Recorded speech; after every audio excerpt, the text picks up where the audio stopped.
Welcome back, Troglodytes, to your daily dose of guitar information, the Trogly's Guitar Show. It's time for our weekly mod collection and demo shop update. I'm really excited to say this week had some great picks. So let's go ahead and start with our mod collection. Nobody wanted Nichols Sparkle Blast yet, but check out this new one here.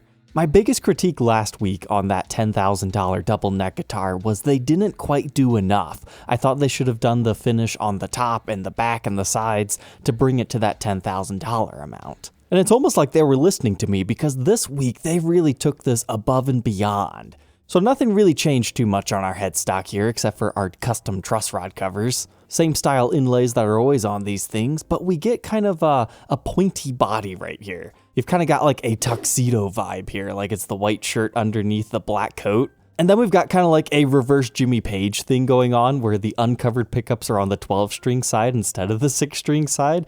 It's kind of interesting to see it done up like that.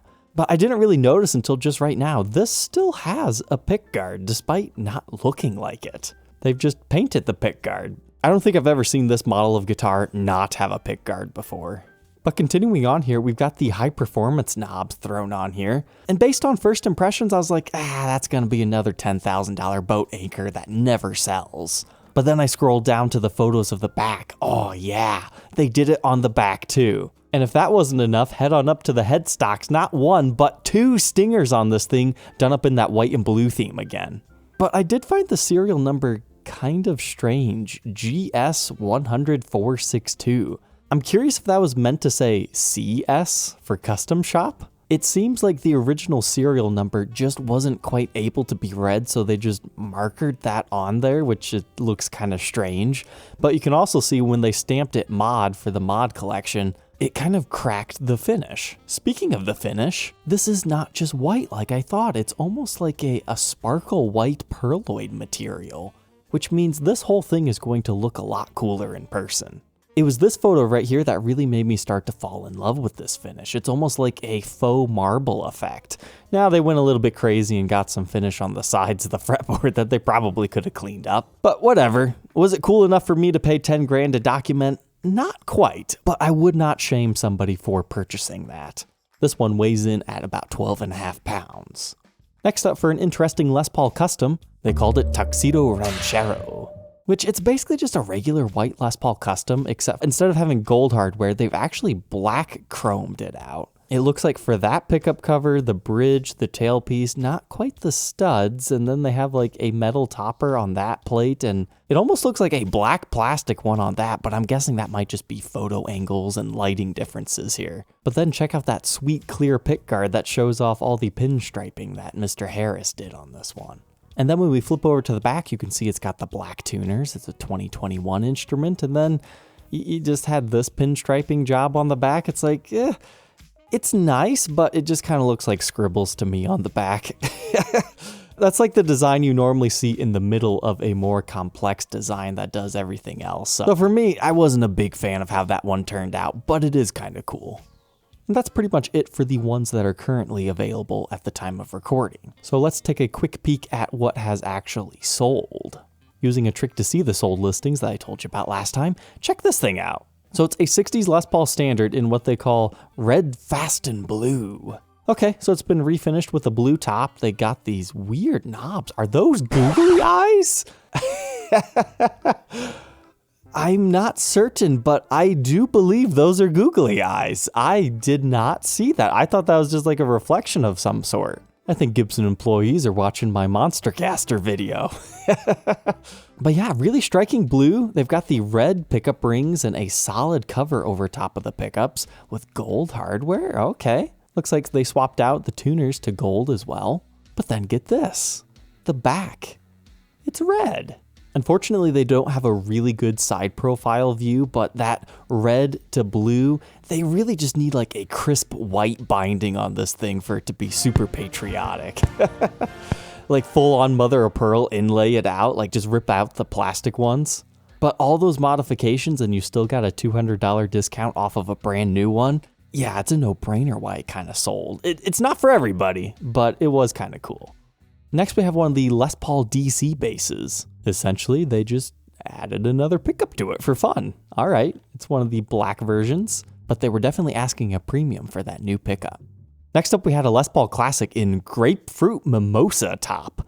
I was kind of tempted to purchase this one because it reminds me of like a salmon colored guitar. It's a little bit goofy, but I could tell the way that it's reflecting the studio lights, this is going to be a slightly metallic finish at the same time.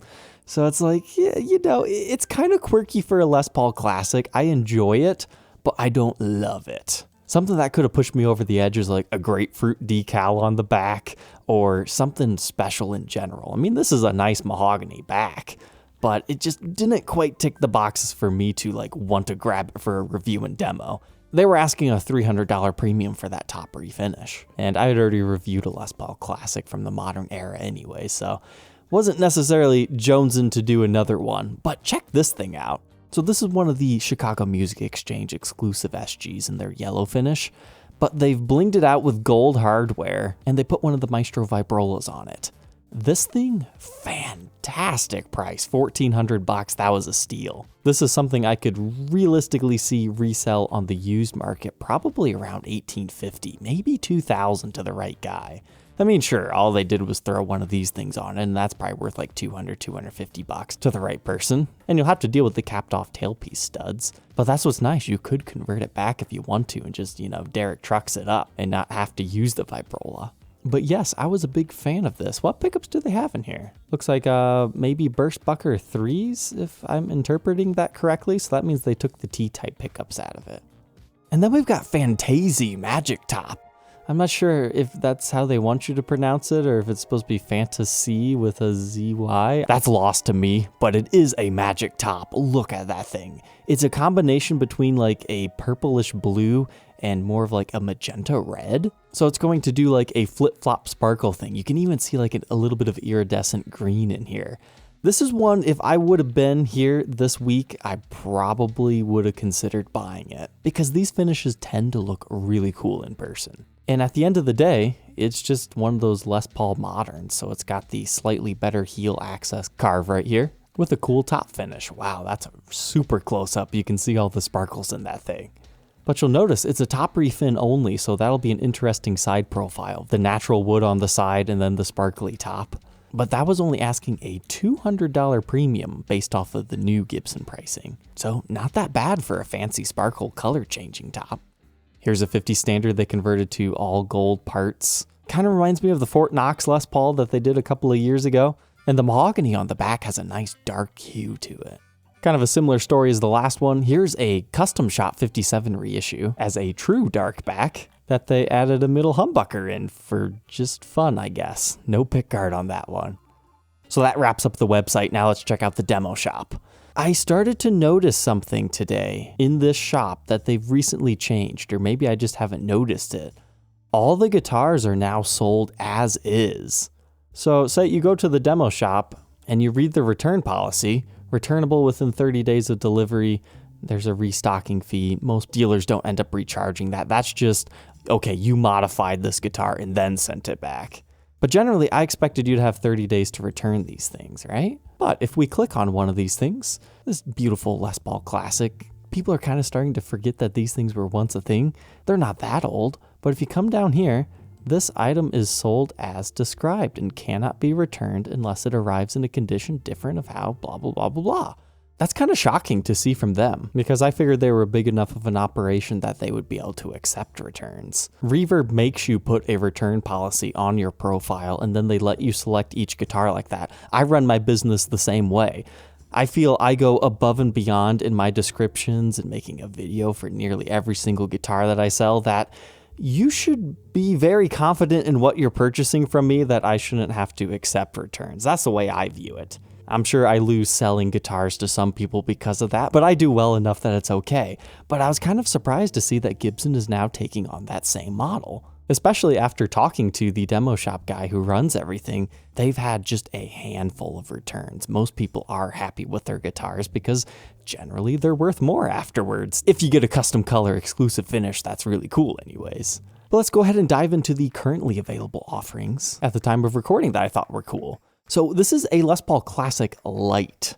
It's a dealer exclusive. If I remember correctly, it was AMS. They had a light that was exclusive. I'm not sure if it was this one or not, but this is a thinner Les Paul than normal. You can also see the comfort carve on the back. Think Les Paul Access, but without the Access heel carve. That's kind of what these things are. You could also check out the old custom lights, either from the 80s or the 2010s era reissues, starting in, I believe, 2013. But this one, they swapped out the pickups. I just thought it was worth sharing that, hey, there's a Classic Lite in here. This traditional had an interesting top. So this side, it's just like, what, B-grade flame maple maybe? It's got a little bit of dancing figuring in it, probably look pretty good in person. But then on this piece of wood, heavy figuring there, and then nothing here. How does that happen in the wood grain? I'm not sure. Maybe it looks better in person, but I just thought that was kind of funny. It almost makes it look like a 4-piece top. 1, 2, 3, 4, but it's just 2. It's just got interesting wood grain angles. And this 339 figured blueberry is very tempting. Like, I like the fact that they changed out the knobs. It works with this finish, and I like those blue pickup rings. Blueberry Burst is a beautiful finish. You got that slight purple hue up here, and then it fades out into just the straight up blue. But what makes this one even better is they did it on the back too. Most Blueberry Bursts, like you check out this SG Modern that's also in the shop this week, you flip them over to the back and they're just blue. They don't do the burst on the back. So this thing changed that and made me go, yeah, that's kind of cool. It almost looks like it has a purple neck. I think it does. That is tempting. But at the end of the day, I'm not a 339 fan. I prefer the full body 335s because that's what those are. They're just a shrunken down body 335, kind of in more Les Paul-esque size. You can check out my Joan Jett 339 signature review if you want to learn more about those. This 335 I thought was kind of funny. It belongs within the modified collection, but they build it as a figured top. Now, if I bought a 335 figured and this is what showed up, I'd be kind of upset. It's kind of a weak top, not much movement. I mean, come on, it's just a maple veneer at the top for these things. But then you swap it over to the back and it's like, oh, nice. Not only do you get the big wood grainage, but you also get the nice flame back here. It was just kind of a cool mix-match top, I thought. And then I thought we would give a moment of silence for this poor thing. A custom color that has lasted over a week in the shop. Juicy red modified SG standard base. I hope somebody gives you a loving home. Moment of silence over. Let's check out what's sold. So you don't see too many of these in the demo shop. A double cut, carved top, Les Paul. Yes, these things exist. Yes, they look weird, but that's just how it is. Because this is the version that has the more doubled over Les Paul style horn instead of like the DC Juniors that have the more kind of flat looking horns, or like any standard double cut Les Paul. But you know, there's a market for everything. They're kind of interesting. I do have a rocker not available on this one, but ooh, a little bit too much staining going on there. It bled into the binding and definitely need a little bit more cleanup work here. And then, hey, we got some more olive drab greens in here. It's exciting seeing some more of these because you can get them at a fairly affordable price. This is a Gibson.com exclusive finish for this particular model. This one, it looks like somebody buffed through the finish right there straight into the mahogany wood grain, which looks sweet. And then this scared me away from buying it. Like, it could just be the line starting to show where the fretboard truly ends and the neck wood begins. But it's so jagged and crookedy. It's like, no, thank you. I'll pass on that one. They actually had 2 of them this week. I mean, $1,200, that's a great deal for one of these. They're a lot more expensive on the website now. But this one had some orange peeling issues with the finish, where the neck meets the body. I mean, it looks really ugly in this photo, but I'm betting in person that doesn't catch your eye as much. And then they also had some of that here. I'm not sure, somebody could probably buff that down to make it look better if you were really scared. So it's no surprise this one sold first over that other one, but they both ended up going. And then this SG Junior, cool wood grain, but if you keep going through these photos, it's like, what is that? It's just a random hole in the body. That's what it looks like. In the description, they call it a finish issue. It's like, did they drop like a lot of stain right there? I am not sure. It almost looks like the hole for like a piezo system or something, but according to Gibson, it's not a hole. But that thing has serious like vintage vibes to it. And $1,000 wasn't that bad. It was one of the older ones though, looks like 2016 to me. This SG Modern was kind of cool. Kind of played on some more Halloween vibes with the purple pickup rings and kind of that smoky gray finish. Nice top. I like that they're doing the TP6s on a lot of stuff. So that's all blinged out in gold. And then, oh man. What's cool about the Modern series is they get true mother of pearl inlay, so they look a little bit wider. They complemented that also with the tuners by giving mother of pearl tips and a brass truss rod cover. But those are Schaller tuners on here now. Just kind of a cool model. I think those were, what, 2000? And now they're up a little bit, so that was a good deal. All those modifications and a discount. I don't shame anybody who bought that. In fact, congratulations. That thing's cool. I thought I'd share with you guys this Explorer. It looks nice. It's left-handed. It was a good deal for a lefty out there. The Dirty Fingers pickups really gives it like a early 80s vibe to it. And in case you missed it, TP6 tailpiece. And the last one to share with you guys is one of my favorites from this week. It's just a regular Les Paul Studio in a Desert Burst finish that they added a TP6 tailpiece to.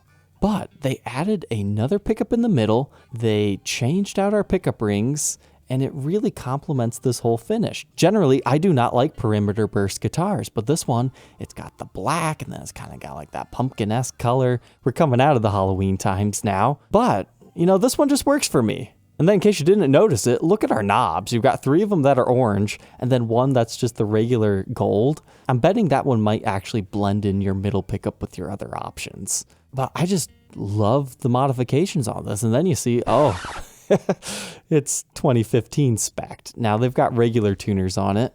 And ooh, it seems like it has a normal nut. Does it actually have the 2015 specs? It's got the limited edition case. It's got something going on in the finish on the side of the neck. I'm going to have to read the description on this one. What all did they change? Okay, yeah, so they installed a traditional nut. So it's still going to have the slightly wider neck profile to it. I don't think they shaved the neck down. That'd be interesting to see. But, you know, it looks pretty traditional. You know, that probably would have been a good 2015 one to review and demo. I mean, $12.99, that was fair for what it is, especially with all the modifications. Looks like they did Burstbucker 1, 2, and 3 in there. All right, Troglodytes, let me know which one was your favorite down in the comment section below. Don't forget to like, comment, and subscribe, and we will catch you tomorrow on the next episode. Take care.